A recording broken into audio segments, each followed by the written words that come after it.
ফেরেশতারা জাহান্নামে ফোঁক দিতে শুরু করলেন। আগুনে জাহান্নামের ভিতরে যে আগুন আছে ফোঁক দিতে শুরু করলেন। কতদিন ফোঁক দিলেন? একদিন নয়, দুদিন নয়, 3 দিন নয়, 4 দিন নয়, একটানাতে 1000 বছর পর্যন্ত ফোঁক চালিয়ে গেলেন। কতদিন ফোঁক দিলেন? 1000 বছর পর্যন্ত ফোঁক দিলেন। যেদিন 1000 বছর হয়ে গেল, আগুনের রং একবারে জাহান্নামের ভিতরে লাল হয়ে গেল। দাও দাও দাও দাও করে জাহান্নামের ভিতরে আগুন জ্বলে। এইবারে ফেরেশতা বললেন, আল্লাহ, জাহান্নামের ভিতরে আগুন লাল হয়ে গেছে, দাও দাও দাও দাও করে আগুন জ্বলছে। 1000 বছর পর্যন্ত আমরা আগুনে ফোঁক দিলাম। আল্লাহ রাব্বুল আমিন বলেন, ফেরেশতা রে, আমার গুনাহগার বান্দা বান্দি, আমার পাপী বান্দা বান্দি, যাদেরকে আমি আল্লাহ রাব্বুল আমিন শাস্তি দেব, এখনো শাস্তি দেওয়ার মতন কিন্তু আগুনটা হয়নি। যাও যাও যাও, আরো 1000 বছর পর্যন্ত তোমরা ফোঁক চালিয়ে যাও। ওরে সুবহানাল্লাহ। আবার ফেরেশতারা ফোঁক দিতে লাগলেন। ফোঁক দিতে দিতে দিতে আবার 1000 বছর যেদিন পূর্ণ হয়ে গেল, এইবারে আগুনের রং একবারে লাল থেকে সাদা হয়ে গেল। দেখবেন আপনি লকড়ির যখন আগুন দিবেন, আগুনটা লাল হবে, ওর তাপ কম। আর যখন আপনি গ্যাস ধরাবেন তো আগুনটা সাদা হবে, তার তাপ বেশি। দেখেছেন আপনারা, পরীক্ষা করেছেন? ওরে সুবহানাল্লাহ। এবারে 2000 বছর যেদিন হয়ে গেল, আগুনের রং এবারে কিন্তু সাদা হয়ে গেল। এবারে ফেরেশতা বললেন, আল্লাহ, 2000 বছর পর্যন্ত আমরা ফোঁক দিয়ে দিলাম, এইবারে আল্লাহ জি জাহান্নামের আগুনের রং একবারে কিন্তু সাদা হয়ে গেছে। আল্লাহ রাব্বুল আমিন বলেন, এই আমার ফেরেশতারা, এখনো জাহান্নামের শাস্তি হয়নি, এখনো আগুনের যেটা তাপ হয় এখনো কিন্তু হয়নি। যাও যাও যাও, তোমরা আরো 1000 বছর পর্যন্ত ফোঁক চালিয়ে যাও।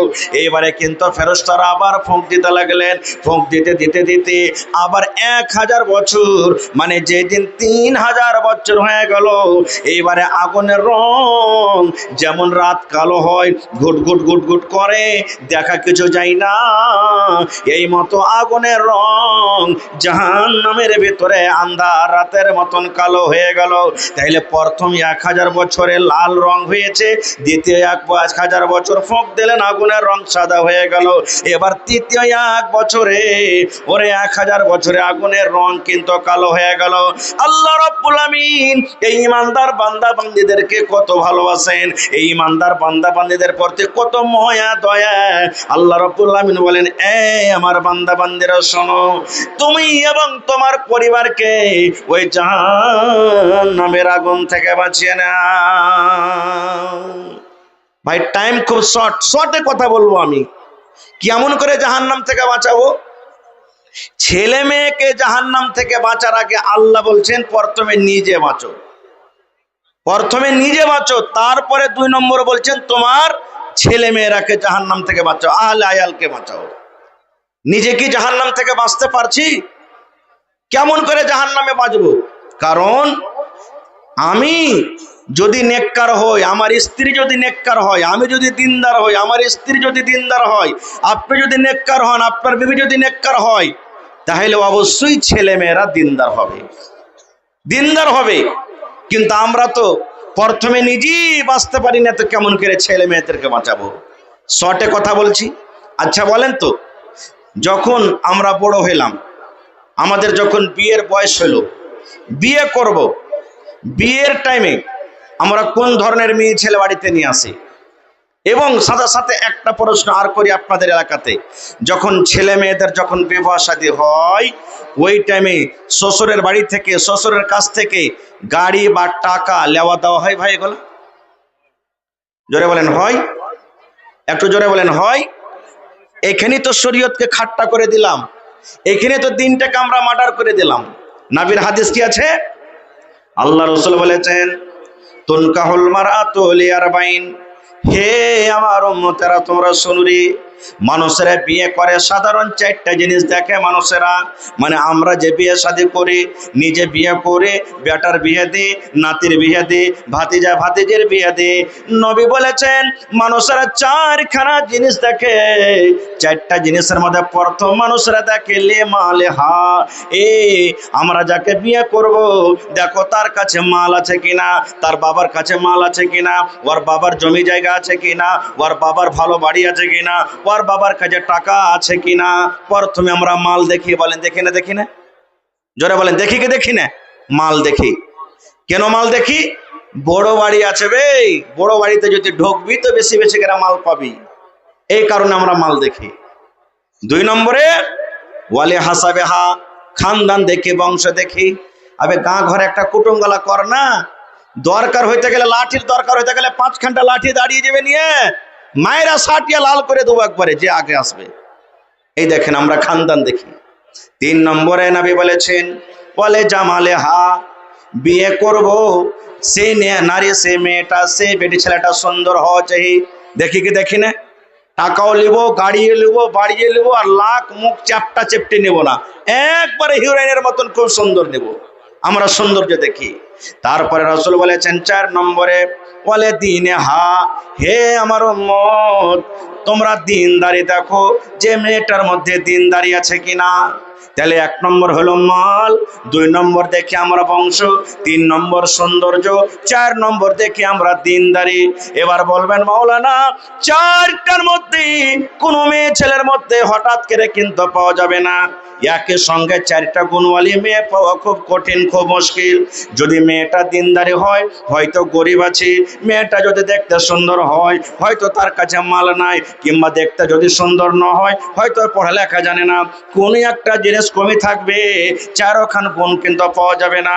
দয়ার নবী বলেছেন উম্মত ফাজফার বিযাতিদ দ্বীন, দিনদারি মেয়ে ছেলেকে তুমি তার যে দাও।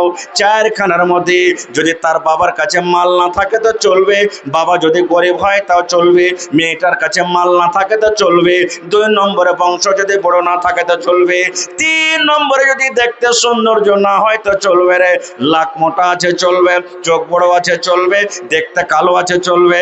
কিন্তু নবী বলেছেন উম্মত তার 4 নম্বর কোন, যেটা দিনদারি আছে রে, মেয়েটা কোরআন পড়িতে জানে কি না, মেয়েটা নামাজ পড়ে কি পড়ে না, রোজার মাসে রোজা করে কি করে না, পর্দাশীলা হ্যাঁ চলে কি জানে না, নবীর হাদিস জানে কি জানে না, কোরআনের মানা জানে কি জানে না, দ্বীনের প্রতি আমল করে কি করে না। 4 নম্বরে নবী বলেছেন যদি তার মধ্যে দিনদারি থাকে, ওই 4টার মধ্যে আগেকার 3টাকে বাদ দিয়ে দাও, 4 নম্বরে দিনদারি মেয়ে ছেলেকে তোমরা তারজিহ দাও। কিন্তু আমরা কাকে তারজিহ দিচ্ছি? পড়ালেখা হোক বা না হোক কে চলবে। আবে টাকা বেশি দিতে পারতে গেলি হলো, রোডের পাঞ্জরে, এই বারহেট রোডের পাঞ্জরে 2 কাঠা জমিন বিক্রি আছে, 10 লাখ টাকা লাগবে, 8 লাখ কোন রকম জোগাড় হয়ে গেছে, 2 লাখ টাকা কমি আছে, বেটার বিয়ে দিয়ে দেন, বহু যেমন তে হোক গে, 2 লাখ টাকা 3 লাখ টাকা চাহাবি, 1 লাখ টাকা বিয়েতে খরচ করবো, 2 লাখ টাকা বাঁচবে, জমিন খানটা কিনা হবে। এই তো আমাদের ব্যাপার। এইখানে তো আমরা 3 টাকা মার্ডার করে দিলাম। প্রথমে দিনদার নেককার বিবিকে বাড়িতে নিয়ে আসা উচিত ছিল, কিন্তু আমরা নিয়ে এলাম না। এই জায়গাতে কেমন করে জাহান্নামের আগুন থেকে বাঁচবো। আর একটু আগে চলেন। এবারে বিয়ে শাদীর কথা আমি বলতে যাব না, টাইম খুব কম। এবারে বিয়ে হয়ে যখন স্ত্রীটাকে বাড়ি আনলাম, বাড়িতে যেদিন আমাদের প্রথম বাসর ঘর, বিবির কাছে যখন আমরা যাব, একটা দোয়া পড়িতে হবে।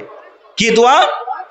আল্লাহ রাসূল বলেছেন যখন প্রথম তোমার বিবির কাছে তুমি যাবে, তোমার বিবি পালঙ্গে বসে আছে, খাটে বসে আছে, চৌকিতে বসে আছে, কপালের উপরে এই যে মাথার চুল রয়েছে, হে পুরুষ তুমি শোনো, 2টা 3টা 4টা এই চুলগুলাকে তুমি ধরে নেবে, আর ধরে নেওয়ার পর এখানে একটা দোয়া পড়বে, আল্লাহুম্মা ইন্নী আসআলুকা খাইরাহা ওয়া খাইরা মা জাবালতা আলাইহি ওয়া আউযু বিকা মিন শাররিহা ওয়া শাররি মা জাবালতা আলাইহি। এই দোয়াটা পড়িতে হবে। কয়টা লোক দোয়াটা জানি ভাই? দোয়াটা শেখারও চেষ্টা করি না, কেমন করে দোয়াটা পড়বো জানি না। তারপরে রাসূল বলেছেন, উম্মত এবারে যখন তোমার বিবির সাথে মিলামিশা করবে, শুধু প্রথম রাতে নয় রে, যতবার জীবনে তোমার বিবির সাথে তুমি মিলামিশা করবে রে উম্মত, যতবার তোমার বিবির কাছে তুমি যাবে, তোমাকে বিবির সাথে মিলন করার আগে একটা দোয়া পড়িতে হবে। কি দোয়াটা পড়িতে হবে? বিসমিল্লাহি আল্লাহুম্মা জান্নিবিনা শাইতান ওয়া জান্নিবিশ শাইতানা মা রাযাকতানা। বিসমিল্লাহি আল্লাহুম্মা জান্নিবিনা শাইতান ওয়া জান্নিবিশ শাইতানা মা রাযাকতানা। নবী বলেছেন, যখন যখন তোমার বিবির সাথে তুমি মিলন করবে, মিলন করার আগে আগে তোমাকে দোয়াটা পড়িতে হবে। এবারে যত মজলিসে লোক বসে আছেন, এক এক করে যদি আমি জিজ্ঞাসা করি, হয়তো 50টা লোক বলতে পারবেন দোয়াটা, বাকি দোয়াটা পড়িতে পারবেন না। হে মুসলমান, কার 40 বছর বিয়ে করা হয়ে গেল, কার 10 বছর বিয়ে করা হয়ে গেল, কে 5টা ছেলের বাবা হয়ে গেল, কে 10টা ছেলের বাবা হয়ে গেল, জীবনে একদিনও দোয়া পড়লেন না, বিনা দোয়াতে বিবির কাছে চলে গেলেন। এবার বলবেন, মাওলানা জি আমি দোয়া পড়লাম না, দোয়া জানি না, দোয়া শিখলাম না, বিনা দোয়াতে আমি বিবির কাছে চলে গেলাম, তাইলে কি আমার গুনাহ হবে? জি, কতখানি আপনার ক্ষতি হইতে পারে, আমার নয়। নবী বলেছেন, উম্মত যতবার তুমি বিনা দোয়াতে তোমার বিবির সাথে মিলন করেছো, অতবার তোমার সাথে সাথে তোমার বিবির কাছে শয়তান তোমার সাথে গিয়েছে। তাহলে দেখেন, এখানে তো ছেলেটার ভবিষ্যৎকে আমরা নষ্ট করে দিলাম, এখানে তো শয়তানকে পিছনে লাগিয়ে দিলাম। এক তো বিয়ের টাইমে ভুল, এক তো বাচ্চাটা যখন আইলো পেটে, স্ত্রী পেটে যখন আইলো, তখন আমরা শয়তানকে আমরা পিছনে লাগিয়ে দিলাম, এখানে আজাদ করে দিলাম, এখানে তো আমাদের ভুল হয়ে গেল। খার যা হোক, এবার আর একটু আগে চলেন। এবার দুনিয়াতে ছেলেটা এলো, 7 দিনকে দিন আকিকা করতে হবে। আলহামদুলিল্লাহ, কিছু করি বা না করি আকিকাটা এখনকার মানুষ করছে নাকি? আকিকাটা করছে। এবার ভালো নাম রাখতে হবে, ভালো নাম দিতে হবে। কিন্তু আমরা কি নাম রাখবো? কোনো মৌলানাকে আমরা জিজ্ঞাসা করতে যাব না। নামের মানে যাই হোক, ওর সাথে কোনো মতলব নাই, নাম হইলেই হলো। এই যে মোবাইলে আমরা দেখছি, কার নাম রিঙ্কি, কার নাম পিঙ্কি, কার নাম টগরি, কার নাম কোড়ানি, কার নাম ঝেটনি, কার নাম ভল্টু, কার নাম পল্টু, কার নাম পটেল, কার নাম রিঙ্কু, কার নাম পিঙ্কু। এই যে দেখেন, নাম রাখি না। আল্লাহর নবী বলেছেন, উম্মত আল্লাহ রাব্বুল আমিনের নিকটে সব থেকে উত্তম নাম হলো রে আব্দুল্লাহ, আব্দুর রহমান। এই জন্য যখন তোমরা নাম রাখবে, আব্দুল্লাহ, আব্দুর রহমান দিয়ে রাখো, কিংবা কোন নবীদের তোমরা নাম রাখো, কিংবা সাহাবায়ে কেরামের নাম রাখতে হবে, কিংবা আল্লাহ রাব্বুল আমিনের যেগুলা সিফাতি নাম আছে, ওই সিফাতি নাম দিয়ে আমাদের ছেলেদের মেয়েদের নাম রাখতে হবে। আব্দুল্লাহ রাখতে হবে, আব্দুর রহমান রাখতে হবে, আব্দুল সাত্তার রাখতে হবে, আব্দুল সামি রাখতে হবে, আব্দুল বাসের রাখতে হবে। এই করে করে আল্লাহ রাব্বুল আমিনের সিফাতের নামের সাথে আব্দের সাথে আমাদেরকে লাগাইতে হবে। অর্থাৎ যেই নাম আপনি দুনিয়াতে রাখবেন, কিয়ামতের দিন ওই নাম এবং তার বাবার নাম ধরে কিয়ামতের দিন ডাকা হবে। 1 নম্বর নাম আমরা এখানে ভুল করে দিলাম। আর একটা কথা আমরা কি ভুল করছি জানেন? দেখবেন, একটা এখানে ভুল করলাম, দোয়া পড়লাম না। কত ভাই আছেন 5 বছর, 7 বছর, 10 বছর হয়ে গেল বিয়ে হওয়া, সন্তান হয় না, ডাক্তারের ওষুধে কাজ করে না, তখন চললাম কোন পীর বাবার বাড়ি, কোন মুর্শিদের বাড়ি, কার বাড়ি, কোন ওঝা, কোন কবিরাজ, কোন ধাগা, কোন তাবিজ, তখন দুনিয়ার যত কিছু আছে সব করি। আল্লাহর কাছে তো আমরা সন্তান চাই, কিন্তু সন্তান চাহার মতন চাই না, নেক সন্তান আমরা চাই না। সন্তান হয় না, আল্লাহকে বলছে, আল্লাহ 5টা বেটা হয়েছে, আল্লাহ তুমি একটা বেটি গালা দিও। আল্লাহ 3টা বেটি হয়েছে, আল্লাহ তুমি একটা বেটা গালা দিও। আল্লাহ ছেলে পেলা হয়নি, আল্লাহ ছেলে দাও। ছেলার দোয়া করছি, কিন্তু ছেলেটা কেমন চাইতে হবে এটা দোয়া করি না। ইব্রাহিম নবী সুবহানাল্লাহ 80-85 বছর বয়স, সন্তান হয়নি, আল্লাহর দরবারে দোয়া করছেন। কি দোয়া? রব্বে হাবলি মিনাস সালিহিন। আয় আল্লাহ, তুমি আমাকে একটা সন্তান দাও।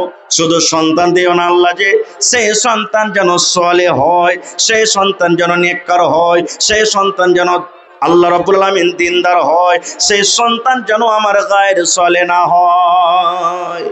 দেখেন এখান থেকে আমরা সবক পেলাম যে আল্লাহর কাছে যখনই চাইবেন ভালো জিনিস চাইতে হবে, শুধু সন্তান চাইলে হবে না। আল্লাহর কাছে দোয়া করতে গেলে আল্লাহ নেককার সন্তান দাও, কিন্তু আমরা দোয়াটা করতে জানি না। কেমন করে আমাদের ছেলেরা নেককার হবে? আর একটু আগে চলেন। খারজা হোক নাম রাখলেন, ছেলেটা আস্তে আস্তে বড় হলো। এবার 2 বছর 3 বছর যখন হলো, এখনকার বেশিরভাগ ঘরে ঘরে যদি 100-তে 98 বলেন তা চলবে, ছেলেটা কাঁদতে শুরু করেছে, চুপে না।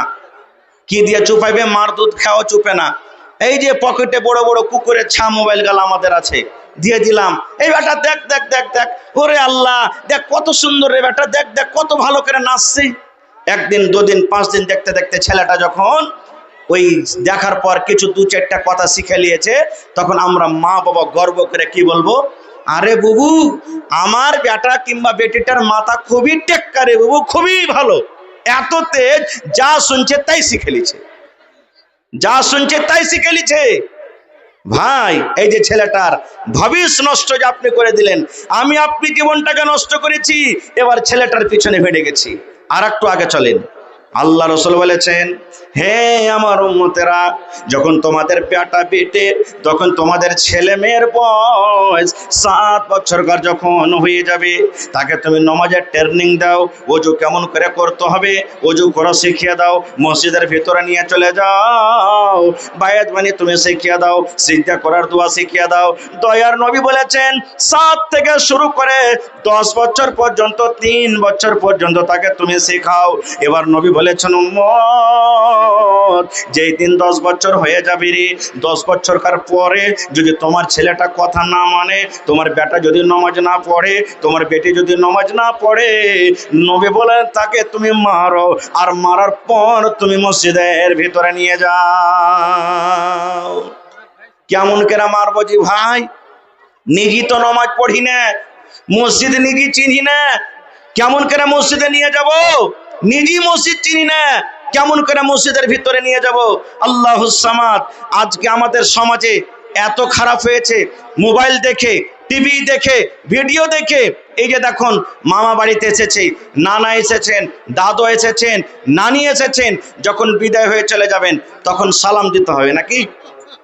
সালাম দিতে হবে। আমরা কি বলি? বল বেটা বল, বাই বাই টাটা, বল বাই বাই টাটা, এগুলো আমরা শিখাই। আমরা নিজের ছেলেমেয়েরাকে শিখাই বাই বাই টাটা বল। এটা কি বাই বাই টাটা হাদিসে লেখা আছে? না, এটা শরীয়তের খেলাফ। বাই বাই টাটা বলতে হবে না।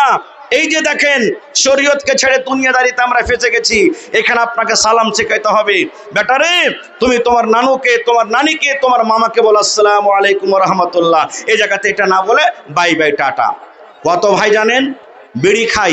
আপনাদের এলাকাতে মানুষেরা বিড়ি খায় ভাই, সিগারেট বিড়ি খাইনি, এগুলা খাই কি খাই না? কত ভাই, কত গার্জিয়ান, কত বাপকে নিজের কানে দেখে শুনেছি, বেটাকে বলবে আব্দুল্লাহ রে আব্দুর রহমান, কি জি বাপু, ওই কুঠির ওপরে, ঢাকনের ওপরে বেটা একটা বিড়ি গেলা রাখা আছে, ধরিয়ে নিয়ে তো।